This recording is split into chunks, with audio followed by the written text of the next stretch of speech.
आप सभी लोगों को प्यार भरा नमस्कार। पुनः स्वागत है आपका हमारे यूट्यूब चैनल पर। और आज की टॉपिक है शब्द, और जिसका अध्ययन हम कई पार्टों में करने वाले हैं, और जिसका पहला पार्ट आपके सामने आज हमने प्रयास किया है बेहतर ढंग से लाने का। तो आप भी पूरे मनोवेग से, मैं बार बार ये आपसे कहता रहता हूँ कि पूरे मनोवेग से कक्षाओं का हमारे अध्ययन कीजिएगा, और ये आपके लिए भविष्य में ज़रूर लाभकारी साबित होंगे। तो आइए समझते हैं शब्द किसे कहते हैं। सबसे पहली बात, सबसे महत्वपूर्ण बात कि शब्द किसे कहते हैं, इस बात को समझ लें। मैं आपके सामने दो वैकल्पिक व्यवस्था रख रहा हूँ इस बात को जानने के लिए। सबसे पहली बात तो मैं लिख रहा हूँ वर्णों के मेल को शब्द कहते हैं। ये पहला विकल्प है।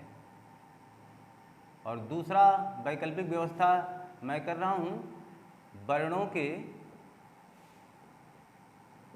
सार्थक मेल को शब्द कहते हैं। और तीसरा विकल्प मैं कर रहा हूं सार्थक वर्णों के मेल को शब्द कहते हैं। और चौथा विकल्प मैं दे रहा हूं आपको ये सभी। तो पहला तो प्रश्न मैंने आपके सामने ये रखने का प्रयास किया है कि आप ये बता पाएं कि शब्द किसे कहते हैं, और क्या शब्द की भी परिभाषा हमसे पूछी जा सकती है। जी हाँ, बिल्कुल पूछी जा सकती है, क्योंकि अब ये जो प्रश्न आपके सामने मैंने प्रदर्शित किया है, तो सच में इससे आपको ये आंकड़ा लग रहा होगा कि हमें अब टिक कहाँ करना है। और मैं ये मान के चलूँ कि काफ़ी लोग कहीं भी टिक कर सकते हैं, क्योंकि 4 वैकल्पिक व्यवस्था है। कुछ लोग ये सभी लगा सकते हैं, कुछ लोग ये वाला सही मानेंगे, कुछ हो सकता है इसे भी सही मान लें। यानी ये मेरा कहना था कि जब वैकल्पिक व्यवस्था हमारे सामने है तभी तो हमारा विचार बदलता है, अन्यथा तो हम तो जब अकेले दौड़ रहे हैं तो जीतना तो तय है। लेकिन जब हमारे साथ ये 4 वैकल्पिक व्यवस्थाएं जुड़ गई हैं तो बिल्कुल अब ये मान के चलें कि कभी गलतियाँ भी हो सकती हैं। तो अब यहाँ बताना जरा कि शब्द किसे कहेंगे, तो समझिए जरा। मैं ये बार बार आपसे कहूँ कि अगर एक वर्ण का है और एक वर्ण गा है, अगर हम इसे मिला दें तो जाहिर सी बात है बन करके तैयार होगा कग, और जिसका कोई शाब्दिक अर्थ नहीं आया, अतः यह शब्द नहीं माना जा सकता है। तो इसकी परिभाषा अगर सेट करनी होती तो हम तो यही कहते कि वर्णों को मिलाया है, शब्द पाया है। ऐसा तो हुआ नहीं, इसलिए पहला विकल्प तो पूरी तरीके से गलत साबित हो जाता है। दूसरा विकल्प देखिए, अगर हम एक वर्ण ये है और दूसरा वर्ण ये है, वर्णों को इस तरह मिलाया कि उसका क्या निकल आया, अर्थ, अतः अब इसे शब्द माना गया। इसका मतलब दूसरी वैकल्पिक व्यवस्था सही हो सकती है। ये बात क्लियर है। तीसरी बात करते हैं सार्थक वर्ण। आप जरा हमें बताइएगा, क्या का कोई अर्थ है? इतना बताइए। सार्थक वर्ण का मतलब होता है वर्ण का अर्थ निकले, जबकि तो ऐसा तो हमने देखा नहीं। हाँ, मरियम मांटेसरी जी ने जो सिद्धांत दिया था, उनके अनुसार उन्होंने ये बोला था कि का से कबूतर, खा से खरगोश, गा से गमला, लेकिन क्या ये उसका अर्थ है? जी नहीं, ये उसका अर्थ तो हो ही नहीं सकता। तो इसका मतलब जब ये उसका अर्थ नहीं है तो हम कभी भी ये नहीं मान सकते कि वर्णों का अर्थ होता होगा। तो सार्थक वर्ण तो हो ही नहीं सकते हैं। इस बात को बड़ा फोकस करिएगा कि सार्थक वर्ण तो हो ही नहीं सकते हैं, अतः ये गलत हो जाएगा। तो जब ये भी गलत है, ये भी गलत है, तो ये सभी वाला तो अब नामुमकिन है। इसलिए सही क्या माना जाएगा? वर्णों के सार्थक मेल को हम शब्द कहते हैं। ये बात आप क्लियर कर पाए होंगे। अब हमारी टॉपिक आगे बढ़ेगी। अब ये ध्यान देते रहिएगा कि वर्णों के सार्थक मेल को हम लोग शब्द कहते हैं, और किसी भी वैकल्पिक व्यवस्था पर आप अपने आप को विराम मत दीजिएगा, हावी होने मत दीजिएगा। आगे समझें शब्द के प्रकार कितने हैं। यहाँ से काफ़ी अच्छे अच्छे प्रश्न बन सकते हैं। शब्द के प्रकार होते हैं 2। ये आपका पहला उत्तर है। ये मान के चलें कभी भी शब्द पूछा जाए कि शब्द के प्रकार कितने हैं, तो आप अपने उत्तर पर हमेशा बने रहें और जवाब दें 2। शब्द के प्रकार 2 ही होंगे, और उसमें पहला है सार्थक। पहला ही शब्द है सार्थक, और दूसरा प्रकार है इसका निरर्थक। ये चीज समझें। सार्थक का मसला क्या है? सा का मतलब सहित होता है और निर का मतलब बिना होता है। दोनों में उपसर्ग लगे हुए हैं जिनका अपना अपना मायने है। जिनके साथ अर्थ हो, जिनके साथ अर्थ हो वो सार्थक, जिनके साथ अर्थ नहीं हो, जिनके साथ अर्थ नहीं हो वो क्या होगा? निरर्थक। दूसरी भाषा में समझें, सार्थक वह होगा जिसका प्रत्यक्ष अर्थ हमारे सामने हो, जिसका अर्थ कैसा हो? प्रत्यक्ष हमारे सामने हो। और निरर्थक वह होगा जिसका प्रत्यक्ष अर्थ हमारे सामने ना हो। मैं आपका कौन सा डाउट क्लियर करना चाहता था वो आपका वो डाउट क्लियर कर रहा हूँ कि जहाँ आप ये भ्रम बना बैठते हैं कि सार्थक शब्दों का अर्थ होता है जबकि निरर्थक शब्दों का कोई अर्थ नहीं होता है। ऐसा कर देने से ऊपर लिखी हुई शब्द की परिभाषा गलत हो जाएगी। वहाँ क्या लिखा गया है कि वर्णों के सार्थक मेल को शब्द कहते हैं ना, इसका मतलब शब्द का तो अर्थ होता ही होता है। तो जब शब्द का अर्थ होता है तो उसमें निरर्थक का तो कोई मायने ही नहीं आना चाहिए था, होना ही नहीं चाहिए था। और है, ऐसा है तो इसका मतलब ये है कि हमारी परिभाषा गलत नहीं है। हम भले ही गलत हो सकते हैं, गलत कहाँ हो सकते हैं? अगर हम इसको ये मान के चलें कि निरर्थक शब्दों का अर्थ नहीं होता है। निरर्थक शब्दों का अर्थ होता है, बस वो अर्थ कैसा नहीं होता है? प्रत्यक्ष नहीं होता है। इसलिए मैंने इस टॉपिक को क्लियर करने का प्रयास किया कि निरर्थक शब्दों का अर्थ होता है परंतु वह अर्थ प्रत्यक्ष नहीं होता है। अब समझें, जो सार्थक शब्द है, मैं अगर इतनी बात कर दूं कि हम लोग ज़्यादातर सार्थक शब्दों का ही प्रयोग करते हैं, तो अगर हम इस YouTube चैनल पर केवल सार्थक शब्दों की लिस्ट बनाने लग जाएं तो आगामी कई हजार वीडियोज तो सार्थक शब्दों पर बनाए जा सकते हैं। मेरा कहना यह था कि सार्थक शब्द हम लोग बड़े आराम से समझ सकते हैं। जैसे हमने आपसे कह दिया घर कैसा शब्द है तो आप कहिए सार्थक है, जल कैसा शब्द है आप कहिए सार्थक है, पानी कैसा शब्द है आप कहिए सार्थक है, आप दूध कहिए तो कैसा शब्द है सार्थक है, आप परिवार कहिए तो कैसा शब्द है सार्थक है। ऐसे तमाम शब्दों का जिक्र और जिरह करते चले जाओगे तो हमेशा हम लोग ज़्यादातर शब्दों का प्रयोग सार्थक ही लेते हैं और करते भी हैं। तो इनकी तो बहुत बड़ी लिस्ट बनाने की आवश्यकता नहीं है। अब जानते हैं क्या करना है हम लोगों को? हम लोग ये कर लें, जैसे अगर मैं आपसे एक बात बोलूं कि अभी आप ये मान के चलें, मैं आपसे ये कह दूं कि एक लड्डू खाएंगे, तो इसका मतलब ये हुआ कि मैं आपको ये दिशा निर्देश दे रहा हूँ या आपसे ये पहले से ये फिक्स करके दे रहा हूँ कि आपको एक ही लड्डू खाना है। जैसे मैंने आपसे किसी व्यक्ति ने कह दिया कि प्लेट में लड्डू रखा है, एक खा लीजिए, उसने आपको प्रतिबंधित कर दिया।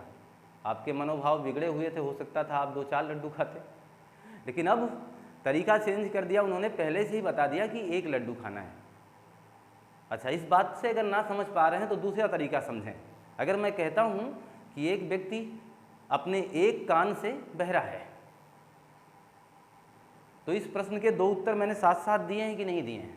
अगर मैं कह रहा हूँ कि कोई व्यक्ति एक कान से बहरा है, इसका मतलब स्पष्ट है कि उसका दूसरा कान पूर्णतया चालू है, ठीक ठाक मामले में है, ठीक ठाक स्थिति में होगा, है कि नहीं?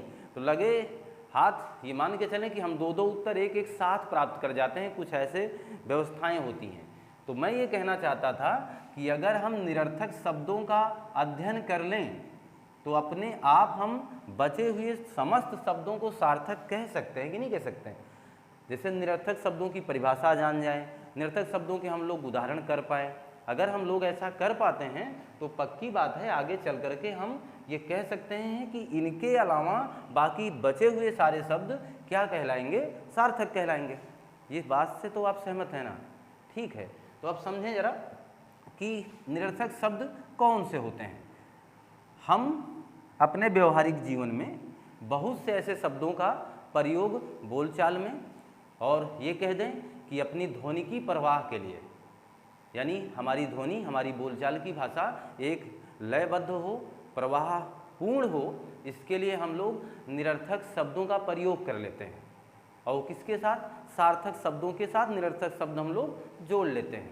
मज़ेदार बताएं, मज़ेदार बात ये होगी कि आप ऐसे ही एक कल्पना कर लीजिए कि आपका परिवार हो और आपके परिवार में कोई बाहर से मेहमान चल करके आता हो। जब मेहमान आएगा तो ज़रूर घर की महिलाएं, घर के बुजुर्ग यानी हमारे माता पिता घर में उस सबसे छोटे बच्चे को या बच्ची को आवाज़ देते हैं कि पानी वानी लाओ, ज़रा पानी वानी लाना।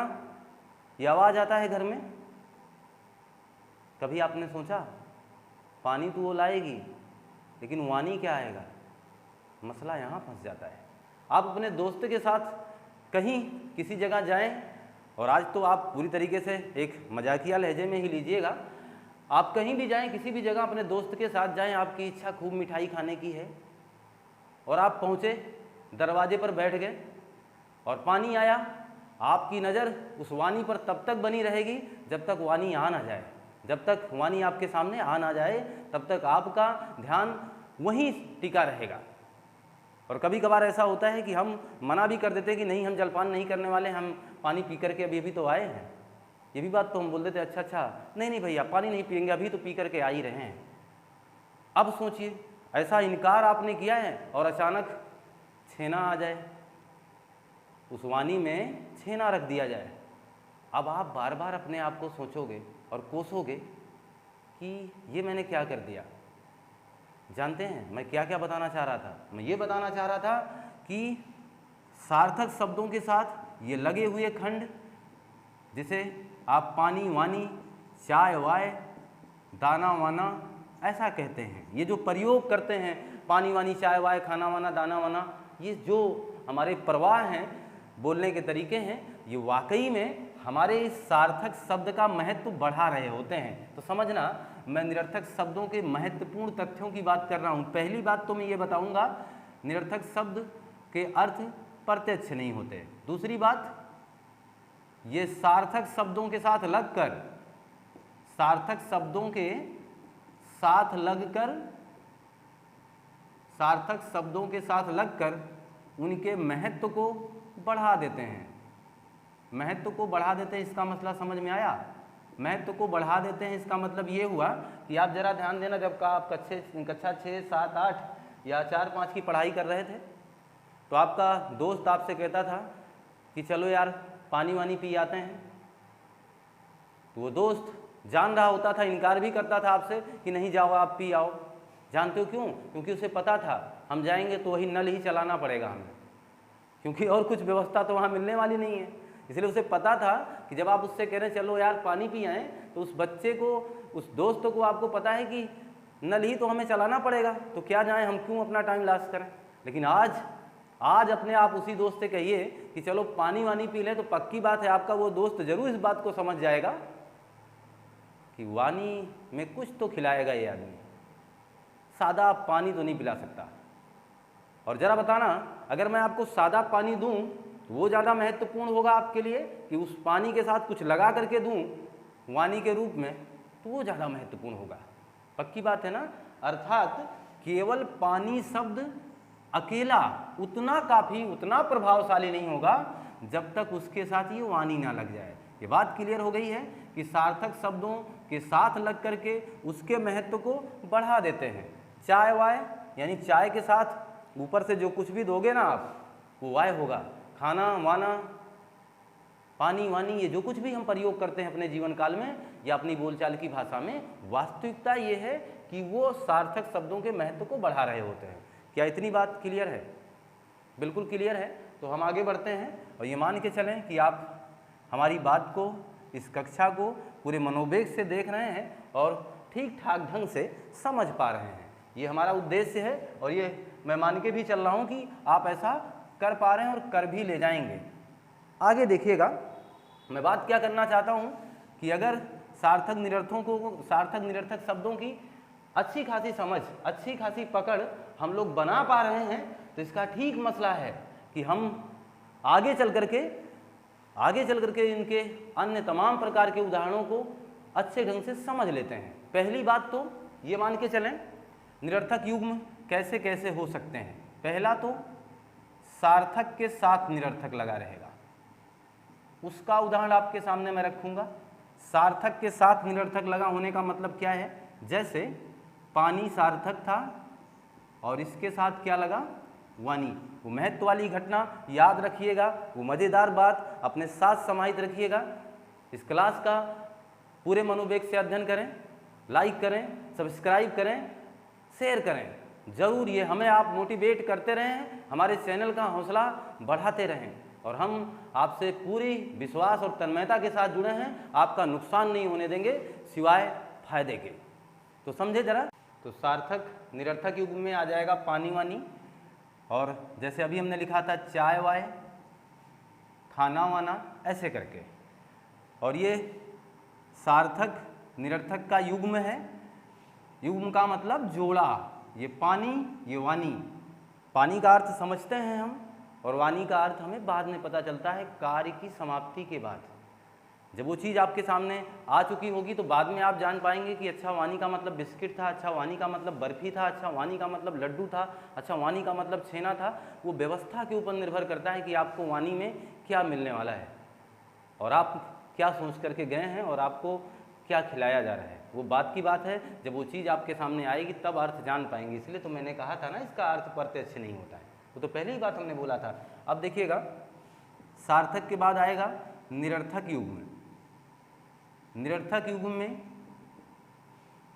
आलतू फालतू, आलतू फालतू, अनाप शनाप, आलतू फालतू, अनाप शनाप। ये देखिएगा ये कैसा युग में है, आलतू फालतू। जरा बताना, आलतू का अर्थ जानते हैं क्या आप? फालतू का अर्थ जानते हैं क्या आप? नहीं ना, दोनों ही निरर्थक हैं, इन दोनों का ही अर्थ नहीं है। यानी ये सबसे बड़े निरर्थक हैं, ये मान के चलें। मेरा कहना ये था कि निरर्थक निरर्थक होता है, उसमें कोई छोटा बड़ा तो होता नहीं है। लेकिन अगर ये बात माने कि ये यहाँ देखिए एक युग में तो कम से कम सार्थक था, लेकिन यहाँ ऐसा नहीं है। आलतू फालतू, अनाप शनाप, इसका मतलब क्या हुआ? ना हमें आलतू का अर्थ पता है, ना हमें फालतू का अर्थ पता है, ना हमें अनाप का अर्थ पता है, ना हमें शनाप का अर्थ पता है, ना हमें आनन का अर्थ पता है और ना ही हमें फानन का अर्थ पता है। ये निरर्थक युग में है जो जोड़े में आए हुए हैं, और सच में यह भी निरर्थक शब्द की ही कैटेगरी में रहेंगे। बात हमारी समझ पा रहे हैं ना? अच्छा, एक क्वेश्चन मैं आपसे जरा सा कर लूँ, ये जरा बताना, अगर पानी शब्द आएगा तो क्या बताओगे? सार्थक ना? और अगर वानी शब्द आएगा तो क्या बताओगे? निरर्थक, यही तो। और अगर दोनों साथ साथ आ गए तब क्या बताओगे? पानी वानी साथ साथ आ गए तब भी इन्हें क्या बताइएगा? निरर्थक बताइएगा। और अगर युग्म की बात करेगा तो युग्म कैसा रहेगा? ये सार्थक और निरर्थक का। तो विकल्प जरा ध्यान दीजिएगा कि वो पूछना क्या चाह रहे हैं। पानी वानी लिख करके आ गया, कैसा युग्म है? सार्थक निरर्थक युग्म है। पानी वानी कैसा शब्द है? सार्थक है कि निरर्थक है? तो निरर्थक जवाब दीजिएगा। अलग अलग करके पूछे तो आप तो फिर समझदार हैं। ये बिल्कुल क्लियर बात है कि आप इतना तो गलत नहीं करने वाले हैं। मुझे इतना विश्वास तो आप पर हमेशा बना रहना भी चाहिए, और बना भी हमारा विश्वास आप पर इतना ज़्यादा। ये मान के चलें तो आलतू फालतू, अनाप शनाप, आनन फानन, ये निरर्थक के युग में है। आगे बात करें निरर्थक के बाद परसर्ग, परसर्ग युग में। एक काम करिएगा, इसे आप नोट कर लीजिए, फिर मैं आपको बताता हूँ आगे।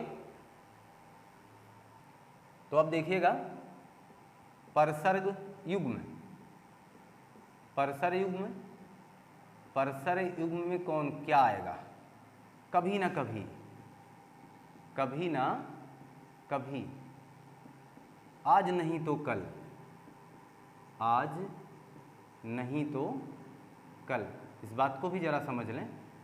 परसर्ग का मतलब क्या होता है? ये परसर्ग आप समझ पा रहे होंगे, और अगर अभी नहीं समझ पा रहे हैं तो आगे चल करके आने वाले उपसर्ग प्रत्यय की क्लास में इसको पूरा विधिवत बड़े पैमाने पर बताने का प्रयास मेरा रहेगा। अभी समझ लें, परसर्ग वे होते हैं जिनका लिंग वचन कारक आदि के आधार पर कोई परिवर्तन संभव नहीं होता है। कभी ना कभी, इसमें कोई परिवर्तन आप नहीं करोगे, आज नहीं तो कल, इसमें कोई परिवर्तन हो ही नहीं सकता है इन शब्दों में, न लिंग के आधार पर, न वचन के आधार पर, न काल के आधार पर, न कारक के आधार पर। तो ये परसर्ग माने जाएंगे। बहरहाल अभी समझें, कभी ना कभी, इसका अर्थ सीमित नहीं है।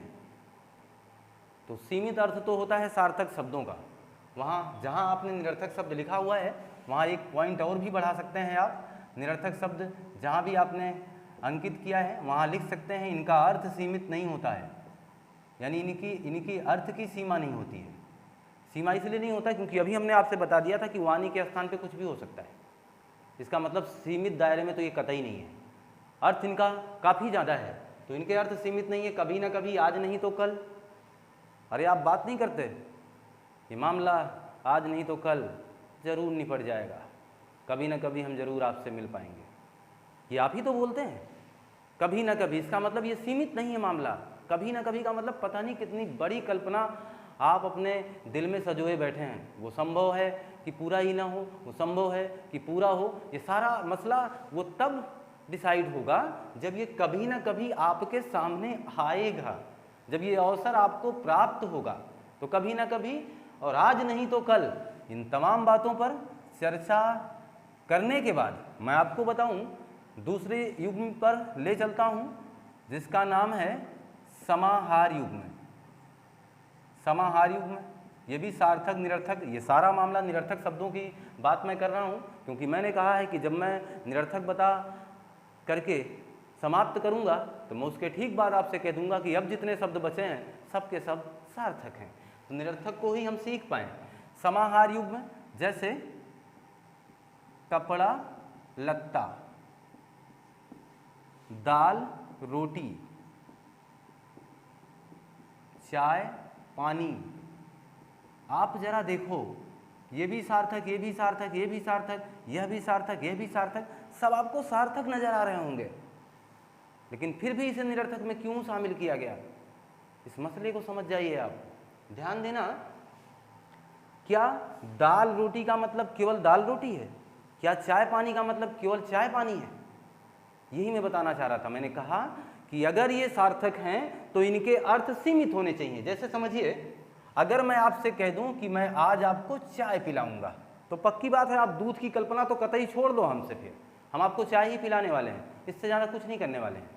और अगर हमने आपसे कहा आइए हमारे साथ चलिए हम आपको समोसा खिलाते हैं, तो हम समोसा ही खिलाएंगे, आप आगे की बात तो भूल जाइए। अगर हम आपसे कहते आइए चलिए समोसा वमोसा खिलाते हैं, समोसा वमोसा, तो ये मामला अब आपको मज़ेदार लगना चाहिए कि समोसा के साथ वमोसा आएगा, वो कुछ अलग होगा। और बने रहिएगा हमारे साथ क्योंकि उस समय आपको सच में कुछ ना कुछ और मिलेगा। ये बात क्लियर है? अब समझें जरा, मैं कहना क्या चाह रहा था कि ये भले ही आपको सार्थक दिख रहे हों लेकिन इनके अर्थ सीमित नहीं हैं। और बार बार मैंने कहा कि सार्थक ऐसे शब्द हैं जिनके अर्थ सीमित हैं। जैसे चाय सार्थक है क्योंकि अर्थ सीमित है, पानी सार्थक है क्योंकि अर्थ सीमित है। पानी का मतलब केवल पानी होगा, चाय का मतलब केवल चाय होगा। लेकिन अब जब इस तरीके से प्रयोग होगा तो यहाँ ऐसा नहीं है। आप खुद सोच लीजिए, अगर आप हमसे कहिए या हम आपसे कहें कि आइए चलिए आपको चाय पानी कराते हैं, या आइए भैया चाय पानी कर लीजिए, आप ऐसा भी बोलते हैं, आइए भैया चाय पानी कर लीजिए, आइए आपको चाय पानी कराते हैं। कुछ ऐसा भी तो शब्द वाक्यांश हम अपने भावी जीवन में, आज के जीवन में लगातार करते आ रहे हैं।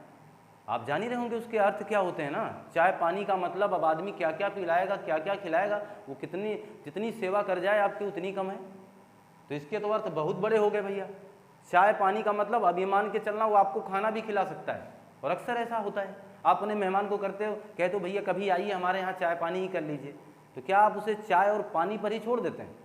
बिस्किट कौन लाता है उसके लिए? वो चाय के साथ तमाम प्रकार की सामग्री कौन देता है उन्हें? उसका तो जिक्र इसमें है नहीं।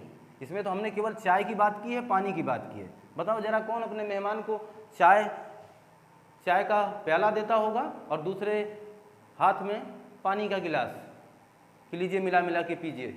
ऐसा तो कोई नहीं करता होगा कि चाय के साथ पानी देगा, नहीं ना।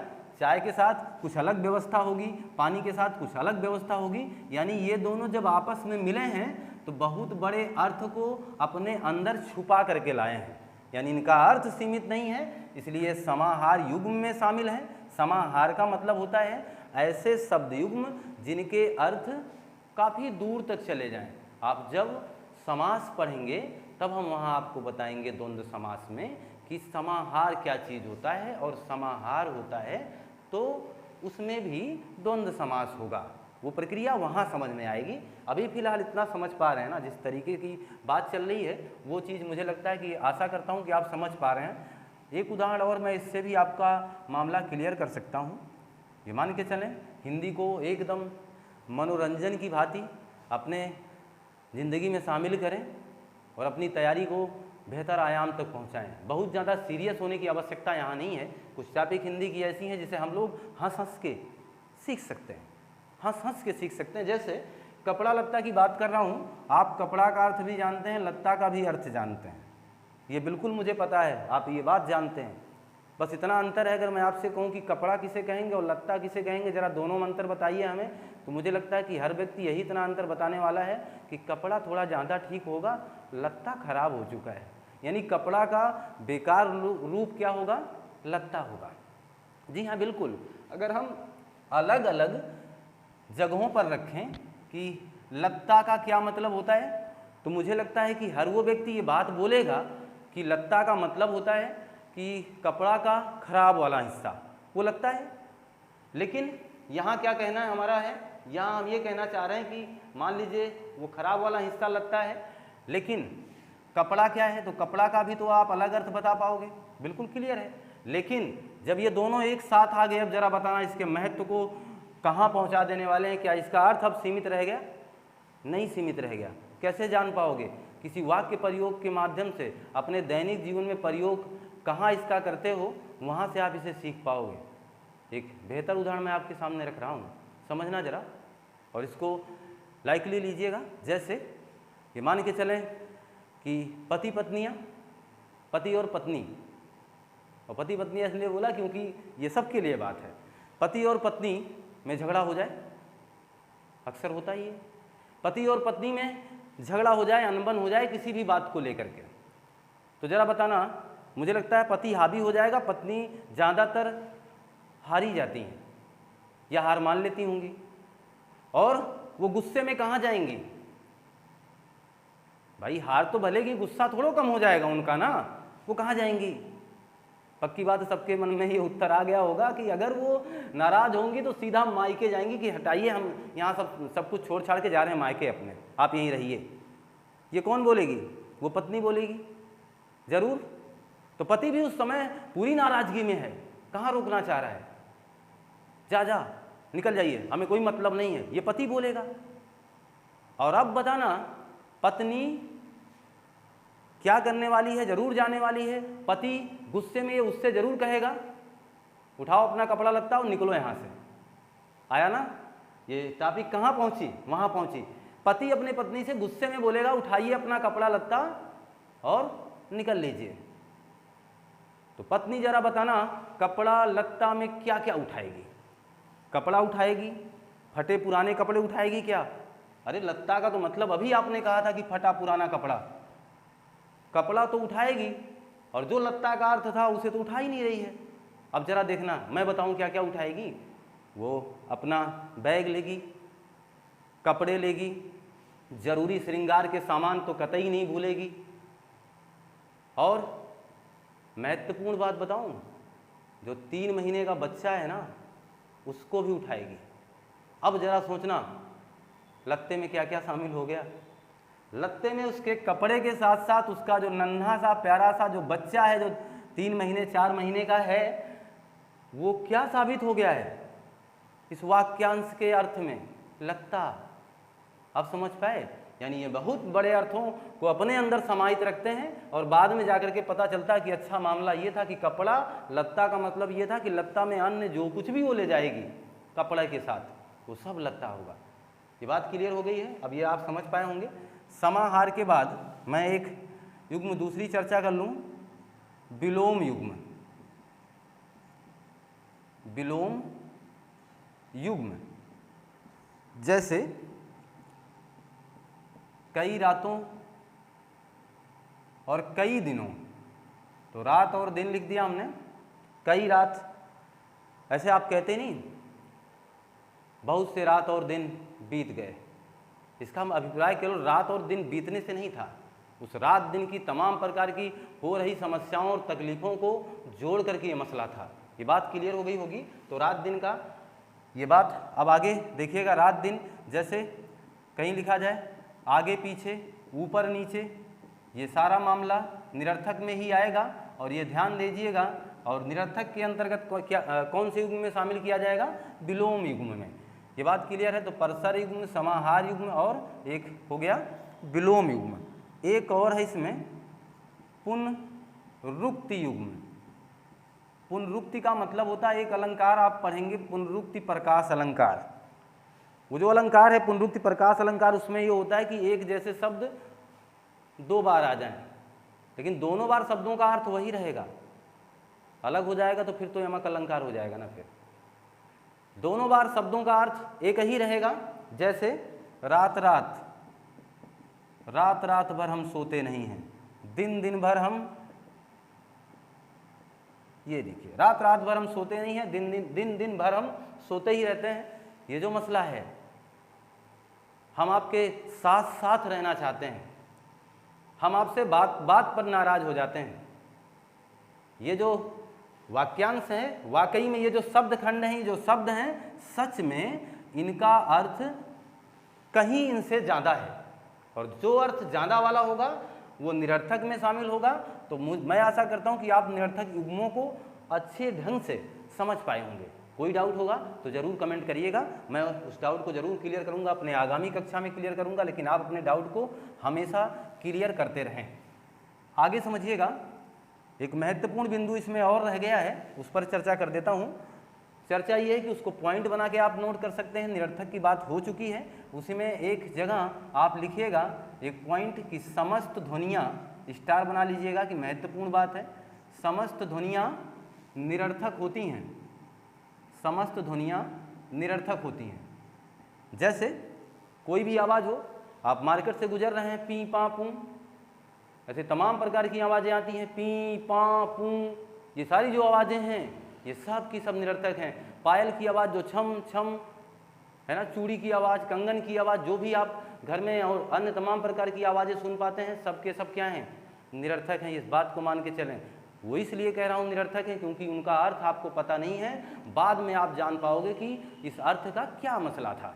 जैसे आप मान के चलें, मैं सारी ध्वनियों पर चर्चा नहीं करूंगा, लेकिन आप यहाँ से समझ सकते हैं। जैसे लिखा हमने पी पा पू, ये समस्त ध्वनियाँ, जैसे हमने लिख दिया छम, जैसे हमने लिख दिया खट खट, और जैसे हमने लिखा टर टर, ये जो मसला है, किसी भी जानवर की आवाज़ लिख लो, क्योंकि आप उसके अर्थ को नहीं जानते हैं, क्योंकि आपको उसका अर्थ नहीं पता है, वो निरर्थक है। और उसका अर्थ बहुत बड़ा हो सकता है, आपको पता ही नहीं मेढक आपको गाली दे रहा है और आप सोच रहे हो मामा कह रहा है। समस्या इस बात की है, वो कुछ भी कह रहा है, आपको पता ही नहीं है, उसका अर्थ बड़ा है, आपको जानकारी नहीं है उतनी। और जानकारी का मतलब जान कैसे पाओगे भला? जानकारी होती भी तो हम क्या कर सकते थे? मेढक की वर्णमाला तो हमें याद नहीं होगी, और अच्छा मान लो मेढक का याद कर लें, फिर अन्य भी जानवर बैठे हैं तो किसका किसका याद कर पाओगे? नहीं ना। तो जितनी भी आवाज़ें हैं वो सब की सब निरर्थक हैं। एक और निरर्थक की बात मैं सिद्ध भी देखिए बार बार करता हूँ कि निरर्थक वह होता है जिसका एक से ज़्यादा अर्थ हो, अर्थात अर्थ सीमित ना हो, इसीलिए इसे निरर्थक कहा जाता है। चेक करके देख सकते हैं आप। जैसे पी लिखा है, और ये पी की आवाज़ आपको पता है, जब आप मार्केट में जा रहे होते, अगर आप बाइक चला रहे हैं, आपके सामने कोई व्यक्ति आ गया या कोई व्यक्ति पैदल जा रहा है, मान लीजिए आपका दोस्त है पैदल जा रहा है, तो आप जब उसके पीछे पहुंचेंगे तो एक हार्न बजाएंगे। आपका वो दोस्त अगर मार्केट में है तो ज़रूर आपको साइड देगा, हट जाएगा। ये तो प्रक्रिया है हार्न की। कहीं भी अगर आप हार्न बजा रहे हैं तो मुझे लगता है कि आदमी को हटाने के लिए कर रहे हैं, अगर मार्केट में है तो। इसका मतलब ये हुआ कि जब हम मार्केट में पी पा कर रहे थे तो हम हटाने की बात कर रहे थे, तो इस पी का अर्थ क्या हो गया? हटाना। लेकिन सपोज करिए आप किसी के घर पहुंचे हैं, दरवाज़ा बंद है, और आप क्या करने वाले हैं, आपने हार्न दिया पी पी, अब क्या होगा? वो घर वाले छोड़ के घर भाग जाएंगे क्या? नहीं, अब तो दरवाज़ा खुलेगा। इसका मतलब क्या हुआ? इस पी का अर्थ क्या निकला? बुलाना। तो एक बार इसी पी का अर्थ था हटाना, और एक बार इसी पी का अर्थ क्या निकला? बुलाना। इसका मतलब अर्थ सीमित नहीं है, और जब अब आपके अर्थ सीमित नहीं है तो 100% क्लियर बात है, हम आपको क्या मान लेंगे? निरर्थक। ये बात क्लियर है। तो जो हमने निरर्थक का युग्म देखा हम लोगों ने, वो सारी युग्म, और ये मान के चलें कि निरर्थक के अर्थ सीमित नहीं होते हैं, इनके अर्थ अपने अभिप्राय से कहीं ज़्यादा हमारे सामने आ करके प्रकट होते हैं। ये बात क्लियर है। और इसके अलावा अब देखना जरा, इसके अलावा ये जितना हमने निरर्थक के बारे में जाना, ये जितने शब्द हम लोगों ने निरर्थक में पढ़ा, इसके अलावा अन्य जितने भी शब्द हैं वो सब के सब क्या हैं, सार्थक हैं। और मैं यह अभिमान के चलूं कि आप सार्थक निरर्थक शब्दों को भली भांति पहचान पाएंगे, कहीं भी होगा आप इसे जान पाएंगे। इसलिए मैंने इसको थोड़ा अच्छे ढंग से क्रमबद्ध तरीके से पढ़ाने का प्रयास किया है, जिससे आप कभी भी किसी भी एग्जाम में बैठे हों और अगर सार्थक निरर्थक शब्द केवल पूछ करके निकल जाए तब तो ठीक ठाक है, कोई मसला नहीं है। लेकिन हो सकता वो उसके युग्म की जानकारी लेना चाहे और आपको मूर्ख बनाना चाहे, तो मैं ये मान के चलूँ कि आप अब मूर्ख नहीं बनने वाले हैं और आप सही सही जवाब दे पाएंगे। इसी आशा विश्वास के साथ आपको ढेर सारी शुभकामनाएं और आप बेहतर ढंग से पढ़ाई करें। मिलते हैं नई कक्षा में, तब तक के लिए नमस्कार, धन्यवाद।